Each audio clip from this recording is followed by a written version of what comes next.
Pag po babalikan yung alaala, sir, nakakaiyak.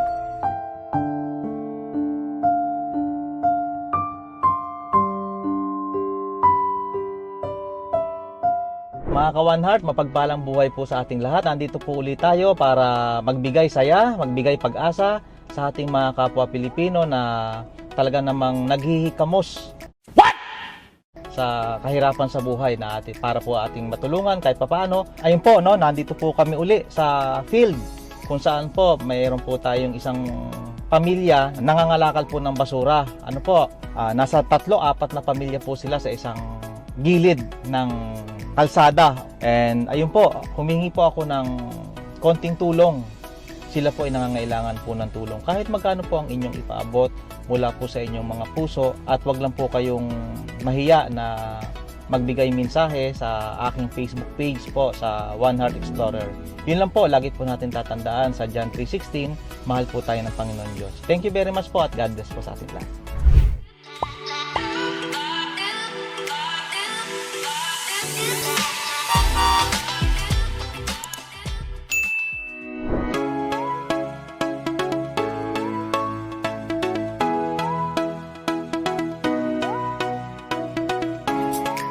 Good morning. Andiyan si Jennifer. Kamusta? Hindi ako nagkakape pag walang pandesal. Kailangan may pandesal. Nandito po kami kung saan nakatira si Jennifer. Po yung kanyang bahay. Opo. Ano po, yung pagpasok mo, kama na, higaan na. Paglabas mo, nandun na lahat, no? All in. Opo, all in. All in na. Tapos, nasa gilid lang sila ng... ano ba tawag dyan? Tinatawag po namin bangbang yan eh. Bangbang. Daluyan po ng tubig lahat dito eh. Daluyan po ng tubig dito. At ayun po, ang trabaho ng asawa niya po, driver, ano? Opo, namamasura po. Namamasura po. Kaya po, mapapansin niyo po, maraming basura na ready for benta para may pangbuhay po. At Yan po yung mga kalakal yan. Laking tulong po yan sa income namin. Bawat pulot ng ang basura, ng asawa ko, bawat kolekta niya ng mga basura, yung mga plastic bottle po, iniipon niya po talaga yan. Inuuwi niya dito, kinakamada. Hanggang sa bebenta niya yan. Doon po kami kumukuha, sir, ng pang ano namin. Sahod niya po sa barangay, hindi po sasapat. Isang ban, antayin mo yun. 3,000 eh, no? 3,000 po, sir. Saan po abot yun? Baon na po sa utang nun bago pa po makarating yung Wala na, sahod. lusaw na. Lusaw na po. Kaya sabi ko, Lord, kaya namin tulog kasi itong pagsubok na to. Ito lang sigurong paraan para nagsumikap kami. So, sadya po napakahirap po ng buhay. Ang husband mo ngayon, nasaan na? Bali po, naghahakot po sila ng basura ngayon. Araw-araw hong hakot. Diyan nga siya sinama nun eh. Sobrang patid na hawak. Uuwi ho yan. Alas 5. Wala pang kain-kain. Dahil priority nyo lagi yung malinis eh. Yung gusto ng tao eh. Lahat naman ng mga bata nag-aaral. Opo. Kahit pa paano po. Yun nga ang sabi ng asawa ko. Kahit tayo hindi na nakatapos. Mga bata ay mapag-aral natin. Kung ilang taon ka na, Jennifer? Ngayon po, 28 po ako. 28. Ilan yung anak mo? Bali, 4 po. Malalaki na sila. Ang panganay ko po ay 12 years old. Ang pangalawa, 11 po. sunod-sunod ah. Ang pangatlo po ay 7. Malayo ang pagitan. Tapos yung bunso po ay 5 taon. Pa-dalawa ko ng huli, malalayo ng mga ugat nila. Yung dalawa lang ang Opo, sinundan. No? sumunod-sunod. May gigil pa yun. Kaya nga, Yung may gigil. dalawa. Sana all. Eh, nanganak ko ng anak po, sir, nun eh. Hindi na napigilan eh. Ilan taon ka nag-asawa? 15 po. Ang bata mo nag-asawa, Opo, 15. 15 years old po. Pero, Bali, malaki pong gap ng asawa ko. Bali, 24 years po ang tanda niya sa akin. okay. Saan kayo nagkakilala? Dito na rin po, sa Malbar. Taga dito ka mismo. Santo Tomas po kami. Bali po ang nanay ko po, nakapag-asawa po din ng taga Malbar din po. Ano namatay po yung tatay ko, parang bigla pong nawala yung nanay ko eh. Para pong naiiniwan kami, parang ganun po. Para sa parte po nga kami lumaki, wala po kaming magulang. Wala pong tumitingin sa amin, kundi mga tsuhin, tsahin. Lumaki po kami ng ganun. Vendors po dati asawa ko ng ice cream. Ang tsahin po noon, may tsahin din siyang katabi lang ng mama ko na ninirahan. Nagkakilala po kami mismo. Doon, kubo-kubo lang po eh, bahay ng mama ko po. Nagtitinda-tinda, isa nagkakilala po kami. Dito mismo po Malbar. Dito na po ako nanganak, dito na po ako nanirahan. Gawa na aking mga magulang po nga eh, palipat-lipat ng lugar. Kami po talagang hirap po, hirap na hirap. Hindi po nga kami nakatapos sa pag-aaral eh. Ako yung natapos ko lang po ay grade 6 lang po. So, gusto ko po mag-aral pero sa hirap po ng buhay. Hindi naman habang buhay ganito. Ito po, naranasan ko talaga sa hirap po ng buhay talaga. Sabi ng asawa ko eh, sa pagsubok, lahat na binibigay ni Lord, kaya natin lagpasan. Okay lang, kahit yung ganito nakakataas mga anak ko, hindi po nagugutom. Tinitis po namin po itong mag-asawa, wag lang po yung mga bata eh. Talagang ganun po talaga bilang magulang. Kaya po, laking pasalamat na nakakaraas po kami sa araw-araw kahit po ganitong sitwasyon namin. Hindi to sa inyo, ano? Hindi po. Pwede po kami paalisin dito dahil wala po kaming karapatan. Sabi ng napokor na, once na kayo paalisin dyan, wala kang magagawa. Once na sabi, isang buwan na lang palugit nyo, kasi ganun po yun eh. No choice po kami. Nahanap po kami matitira. Kung saan na lang po. Pangupahan, hindi ho namin gayan. Kaya sabi ko, hindi habang buhay ganito. Sa akin po, nangangarap din po ako. Kasi gusto ko pong may kahit sariling kating matatayuan lang na bahay. Ganun po. Kasi lalakihan mga anak ko po eh. Hindi ko masasabi kung kailan kami dito. Sa pangarap kong yun sana, taon-taon, sana may mabago. Kasi sabi ng asawa ko, lahat ng pagod ko, lahat ng hirap ko, bibigay ko sa inyo. Pero parang malayo. Parang yun po yun. Parang hindi pa kaya. Puro dasal na lang ako. Sige, hindi man namin ma-achieve yung gusto ko sa pang-araw-araw na lang po ng mga anak ko. Sa araw-araw. Kahit nga, pasok po yan. Bangungutang ko pa yan ng mga kabaunan nila. Dahil hindi man pwedeng papasukin mo ang bata na walang laman ng tiyan eh. Naranasan ko po yan. Kaya po yan, kahit po saan, nangungutang ako, magpambaon ng kahit di na po kami. Gagawin po namin mag-asawa ang lahat para lang sa mga anak ko. Yung panganay ko, dapat grade 6 siya. Nito, matatapos siya. Nag-grade 5 po siya. Dahil po tumigil. Last year, kasi nga po kasakit ako lang mag-intindi po. Di ko maasikaso papa nila. Uli-uli sa ospital po noon. Kaya tumigil po sila isang taon. Hindi ko maawa po ng Diyos, makatapos din kayo. Survivor po ako. Last year po, talagang 50-50 po ako sir. Sumuko na lahat. Bumagsak lahat yung problema sa amin. Kasi butot Nagkaroon balat ka ng ako nervous sir. breakdown? Opo. Tapos po sabi ko nga sa sarili ko, kung kukuhanin niyo na po ako, wala ko magagawa. Oxygen ako sir. Naka-oxygen ka na. Napakagaling nga po ni Lord. Sabi ko nga, Lord, huwag niyo muna po akong kuhanin. Maliliit pa yung mga anak ko. Kasi hindi ko mapwede asa sa mga, kahit po nandito mga kamag-anak ko, hindi ko pa rin pwedeng asa sa mga ngayon eh. May kanya-kanya silang pamilya. Mama ko po, tatrabaho pa. Anong trabaho ni mama mo? Sa Solid Earth po yun eh. Mga nagpipili sila ng papel, mga karton, kinakat nila. Yung pagsubok na yun, doon ko po nasubukan ng Panginoon. Hindi ako pinabayaan. Talagang pagsubok na yun eh, hindi mawawala sa isip ako, nakatatak na po sa isip ko. Kaya lang po lumalakas sa araw-araw. Yung mga nakikita ko pong positive lagi yung asawa ko. Pagsubok lang yan. Kaya mo yan. Sakit lang yan, huwag kang patalo. Hindi ko ako kumuha ng lakas ng loob. Talagang Hirap namayat na. ka? Opo, sir. Sobrang, ito po talaga, butot balat na yung peto ko kaninang hipag kong gano'n. Mas peto ko doon. Maganto ko, wala na po yan, mga para kong lumubog. Talagang, pakiramdam ko nga, lutang na po ako eh. Parang wala nang pakiramdam. Nakakaiga lang po ako. Nakikita ko lang mga anak ko, yung nakangiti sila, iiyak, ba't si mama, gano'n. Pag ko babalikan yung alaala, siya nakakaiyak. Kasi, nakikita ko yung mga anak ko, nahihirapan ako. Mama ko, bawat pagising ko, Lord, thank you po, nagising pa ako. Nakayanan ko, sir. Pagsubok na yan, nalagpasan ko. Bali, isang taon po ako itong March 26. Dinala po ako ng regional eh. Na-confine po ako doon. Hindi pwedeng lapitan ka ng mama mo, mga kamag-anak mo, asawa. Kasi mahigpit ho doon sa Batangas eh. Lahat ho naghihirap sa akin. Mga turok-turok sa akin, kaaparato. Napakagaling nila. Hindi niya ako pinabayaan. Yun po, sir. Wala po ngayon ang buhay namin. Umiikot na parang, sige, sa araw-araw. Parang sumasapat na sa akin. Ang buhay naman parang gulong. Minsan nasa ilalim, minsan sa ibabaw. Laban ka lang. Laban lang po. Samahan mo lang ng matinding dasal. Doon ako kumuha ng lakas ng loob, sir. Sa asawa ko, sabi niya, huwag kang magsawang tumawag sa kanya. Tulungan ang sarili mo.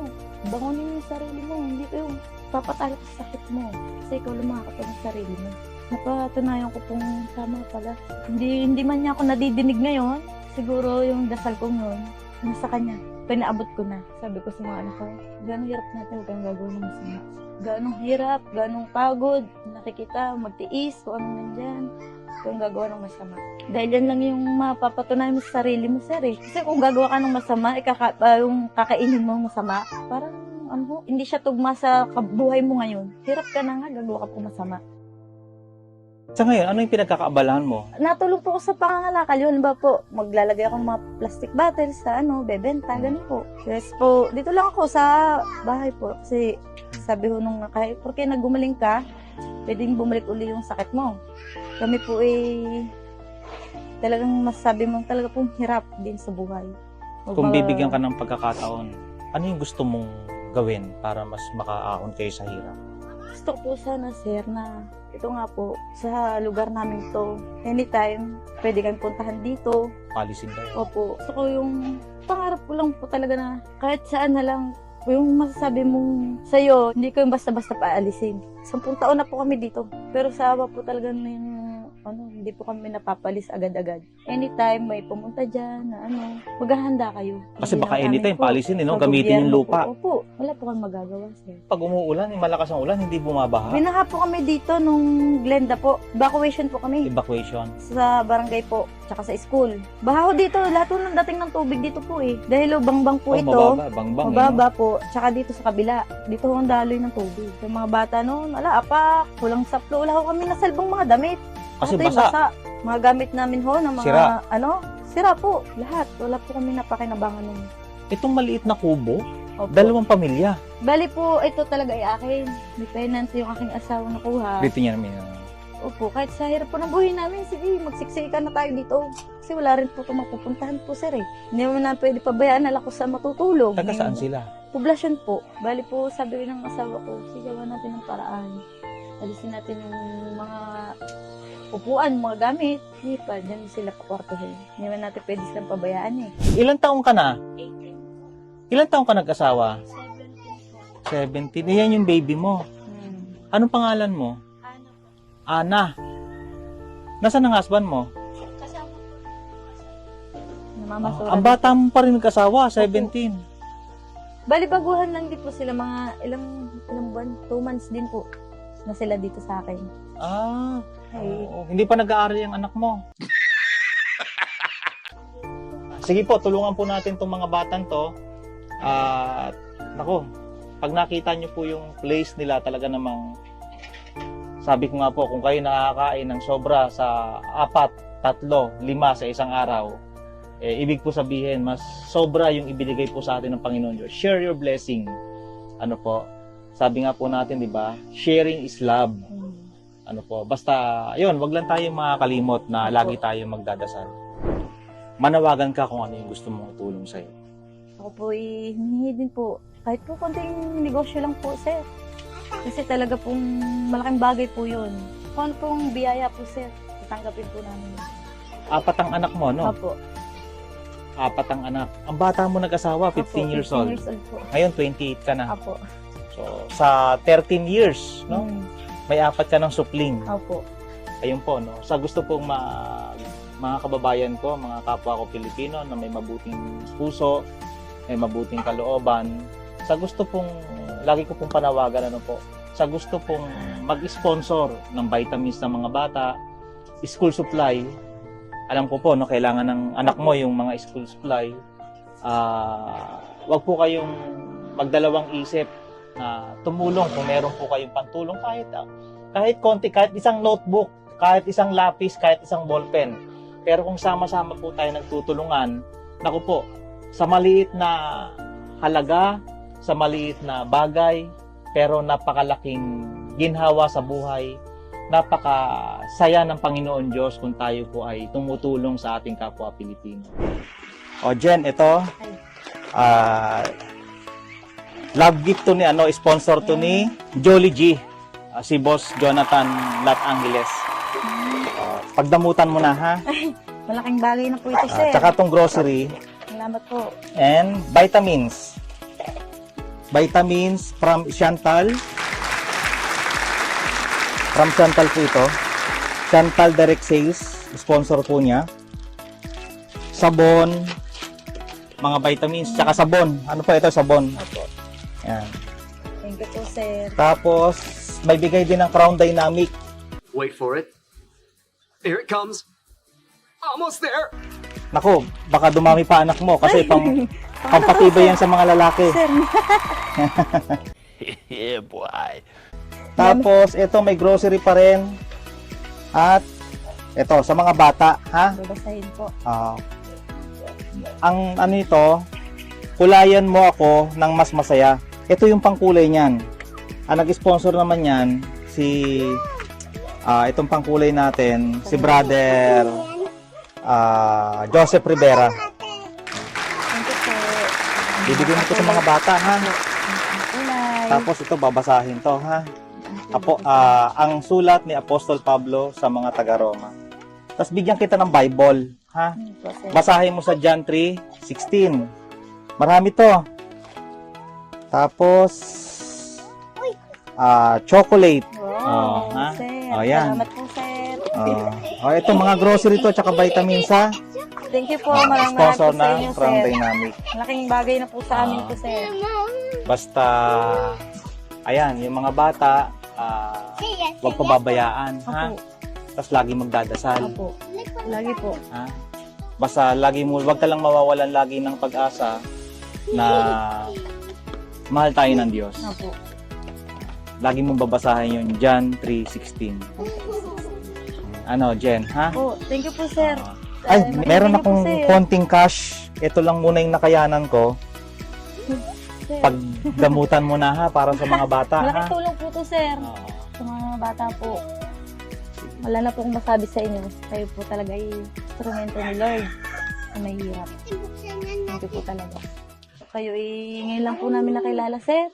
Oo, kahapon Palagay lang. na po talaga ho, Lord, niyo sa amin. Ganito po kami mahirap, natutulungan niyo po. Galing kasi ako sa ganito. Talaga po napakahirap pagsubok, sir. Tapos kapag to, malaking bagay na po itong mga blessing na to. Biyaya po. Malaking tulong na po ito sa amin. Kaya alam ko yung buhay ng isang mahirap. Sir, marami talaga pong salamat sa inyo, sir. Kasi galing ako sa ganito. Ramdam ko po eh. Kaya kayo eh, hindi ho natulungan mo talaga. Hindi ho kayo marte, masailan. Sir, talaga po. Nung araw kasi, yun, nagtatalok ako ng palay. Naglulukad ng nyog. Yung trabaho ng asawa mo, nakapagganyan din ako. Mamamasura po. Tinda din ako ng ice candy. Yung titinda, naglala ako ng ice candy. Nagpadyak ako. Yung araw. Kayo talaga Kaya- instrumento ni Lord para sa ano, sir.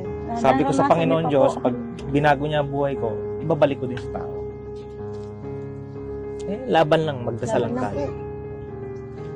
Ayun po, mga Naiyak na si sir.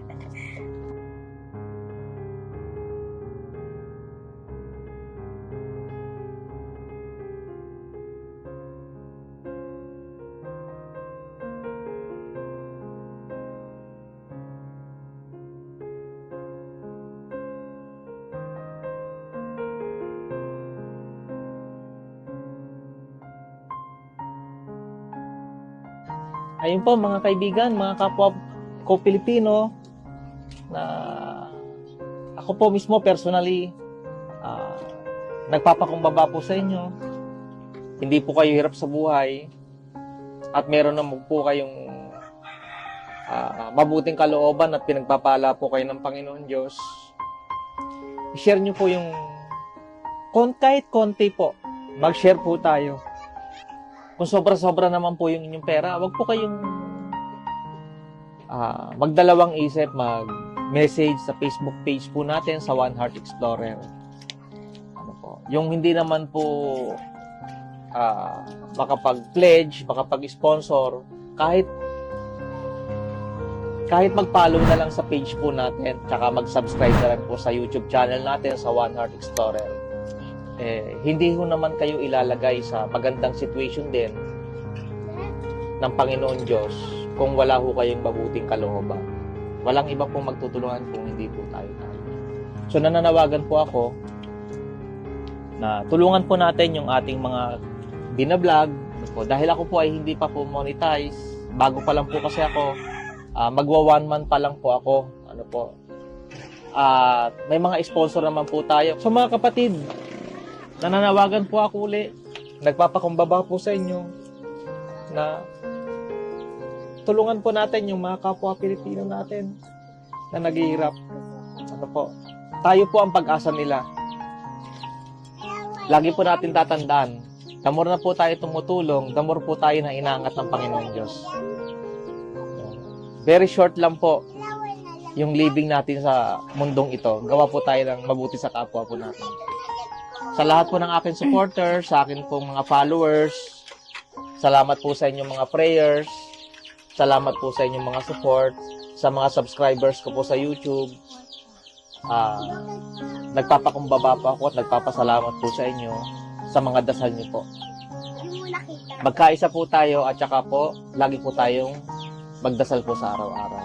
Ano po? Marami pong salamat at lagi po nating tatandaan, basahin po natin yung mga Biblia po natin sa John 3:16. Mahal po tayo ng Panginoon Diyos. Thank you very much po at God bless po sa ating lahat.